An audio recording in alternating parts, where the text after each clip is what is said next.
"I am honored," said Kim in the stock phrase of greeting. The two figures came heavily up on the terrace. Donut went indoors and came back with refreshments, according to the custom of 80s and Terra Nova. The visitors accepted the glasses, in which ice tinkled musically. "You seem depressed," said Kim politely, another stock phrase. It was a way of getting immediately to business. "There's trouble," growled the mayor of Stedheim. "Bad trouble. It couldn't be worse. It looks like 80s is going to be wiped out, for lack of spaceships and fuel.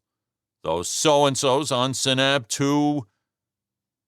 "Lack of spaceships and fuel," protested Kim, "but you're making them."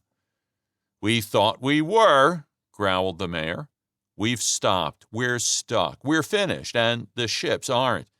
The same with the fuel. There's not a drop for you, and things look bad. But we can't make ships, and we couldn't make fuel for them if we could. That's why we've come to you. We've got to have those ships."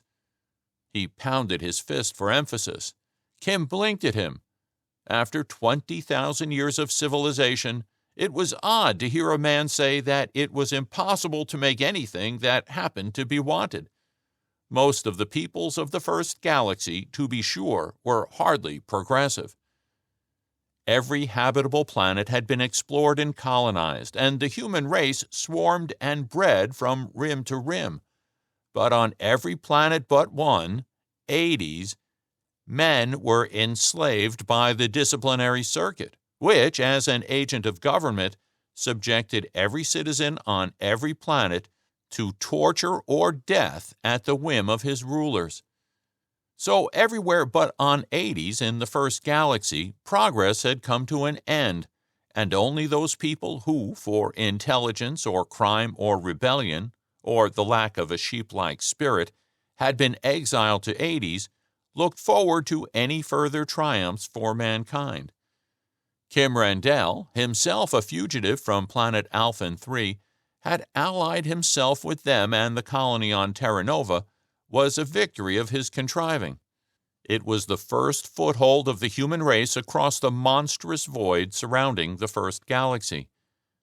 It was the promise of all the island universes and all the cosmos, opened for the use of men.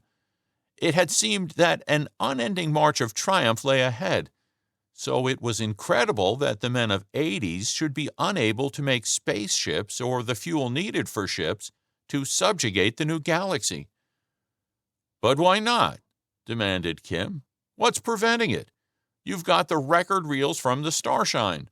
They tell you everything from the first steps in making a ship to the last item of its outfitting. You know how to make fuel.